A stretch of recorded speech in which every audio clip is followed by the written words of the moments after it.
Assalamualaikum warahmatullahi wabarakatuh.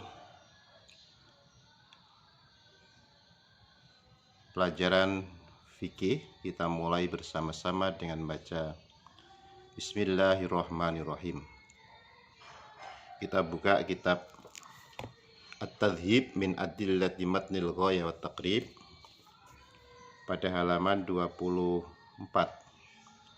tentang kesunahan mandi jinabat, mandi besar. Bismillahirrahmanirrahim.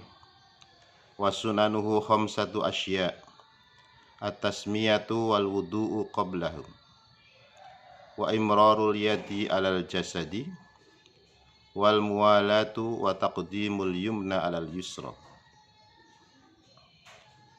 Wa sunanuhu khamsatu asya', kesunahan mandi besar itu ada 5.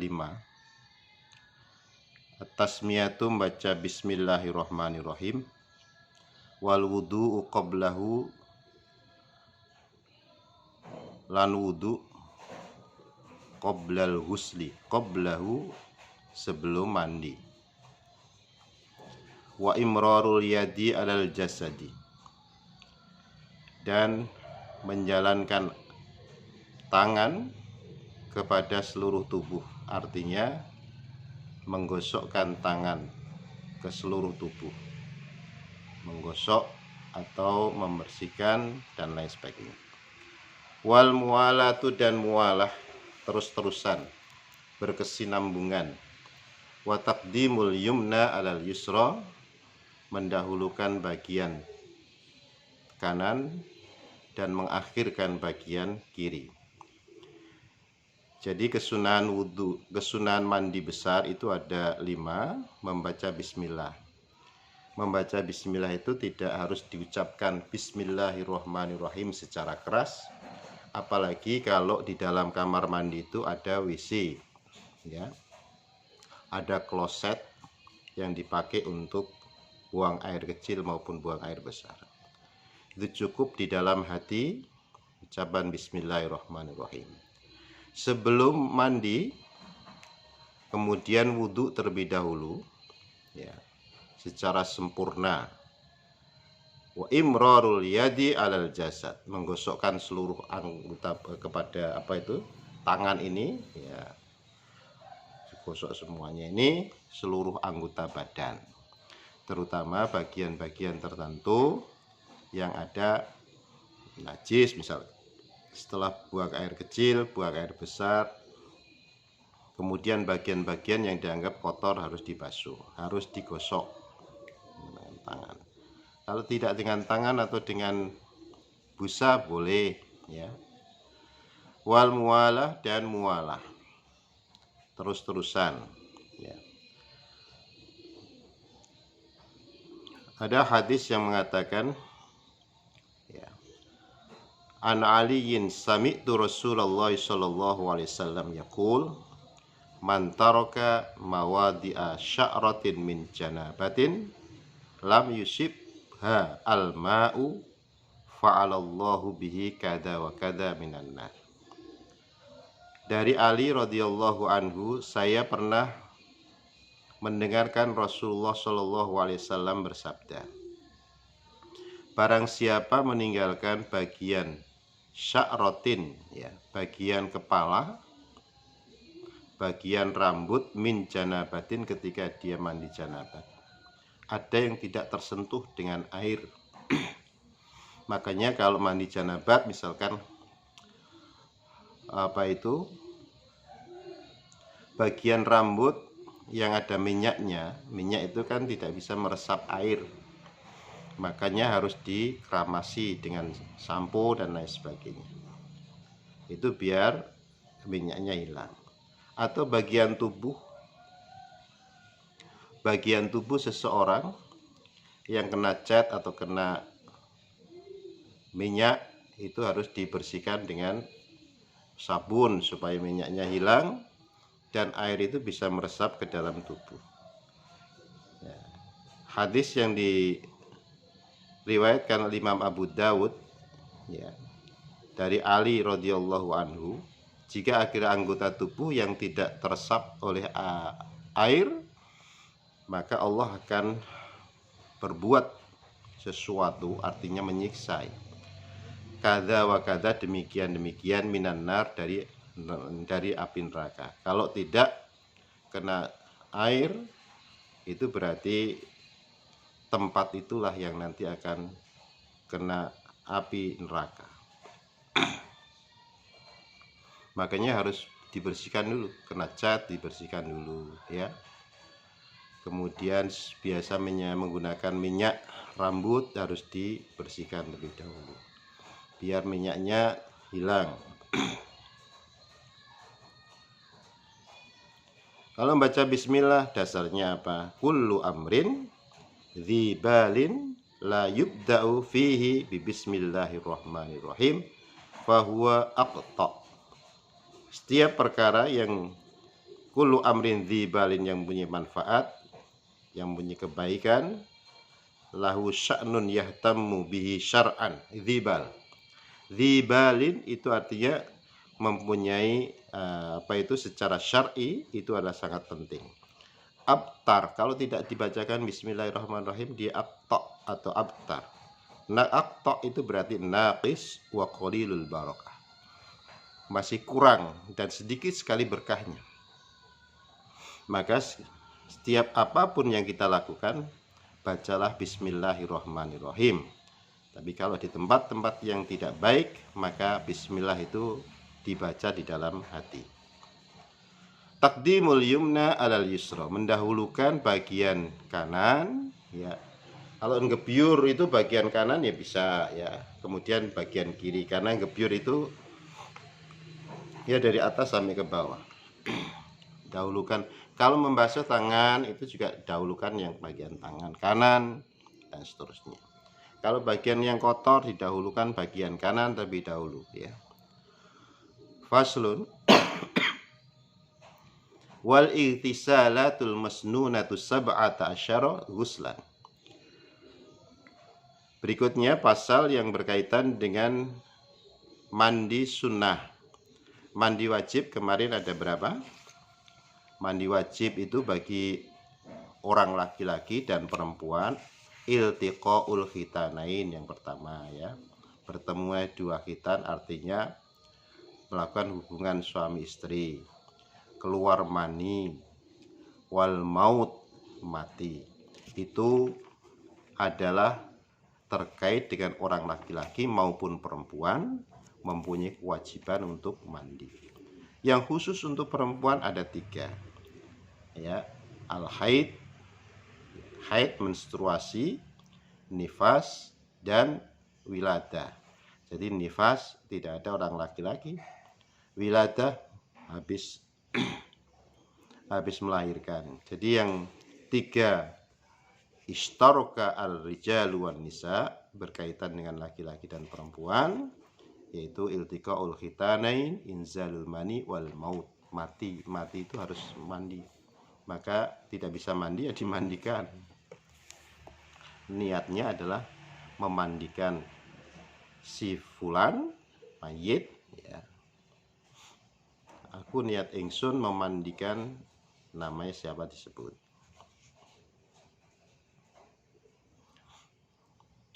Kalau mandikan mayit kok nawaitul ghusla raf'il hadas, itu kan niat untuk dirinya sendiri. Makanya kalau tidak bisa bahasa Arab ya bahasa Jawa, bahasa Indonesia juga. Faslun, mandi sunnah sekarang. Wal ihtisalatul masnunatu sab'ata asyara ghuslan. Mandi sunnah itu ada 17 macam. Ghuslul Jum'ati, mandi Jumat. Mau berangkat Jumatan mandi dulu. Wal aidaini, dan sholat Aid, Idul Fitri dan Idul Adha. Wal istisqa, mau sholat istisqa, minta hujan, itu juga mandi. Wal khusufi wal kusufi, gerhana bulan, al khusuf, wal kusufi, dan gerhana matahari. Wal ghuslu min ghuslil mayyiti, dan mandi dari memandikan mayit. Mandi dulu. Makanya orang Jawa mengatakan kalau habis pokoro tajhizul janazah itu sebaiknya mandi supaya tidak sawanan, katanya begitu. Tapi di dalam fikih itu disebut dengan mandi sunnah. Wal ghuslu min ghuslil mayyit wal kafiru idza aslama. Orang kafir setelah masuk Islam. Ya. Jadi mandi orang kafir setelah masuk Islam itu mandi sunnah namanya, bukan mandi wajib. Nah, mandinya bagaimana ya? Mandinya niatnya untuk taubat, mandi taubat.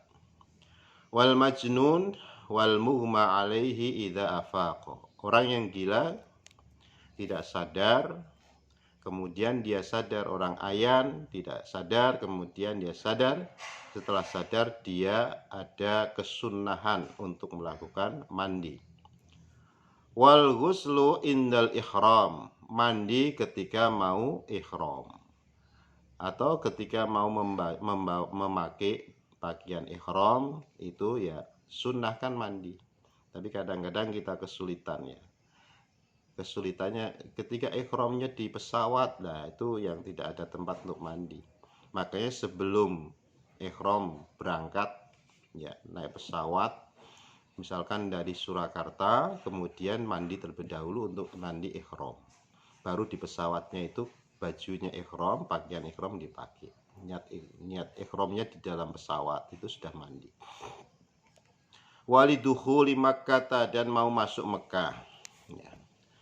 Sebelum masuk Mekah ada tempat itu tempat biasanya jamaah haji tidak sempat nih karena banyak sekali untuk sampai sana berombongan ya, apalagi ketika di imigrasi itu sudah repot. Tapi ya walidukhuli Makkah, kalau ada kesempatan itu adalah mandi, disebut mandi sunnah. Walil wukufi bi Arafah, dan wukuf di Arafah. Walil mabiti bi Musdalifah, mabit ketika mabit di Musdalifah ya itu juga mendapatkan kesunahan untuk mandi. Waliramyil jimar ats-tsalath, melempar jumroh yang 3 itu juga mandi. Setiap mau melempar jumroh mandi dulu ya. Walit tawafi, dan tawaf, mau tawaf mandi dulu. Saya mau tawaf mandi dulu. Walis sa'i, dan sa'i.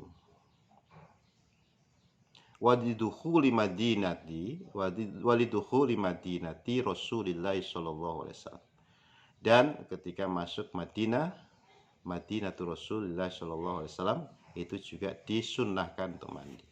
Itulah hal-hal yang penting untuk kita untuk kita laksanakan. Jadi ada kesunahan mandi, ada mandi sunnah.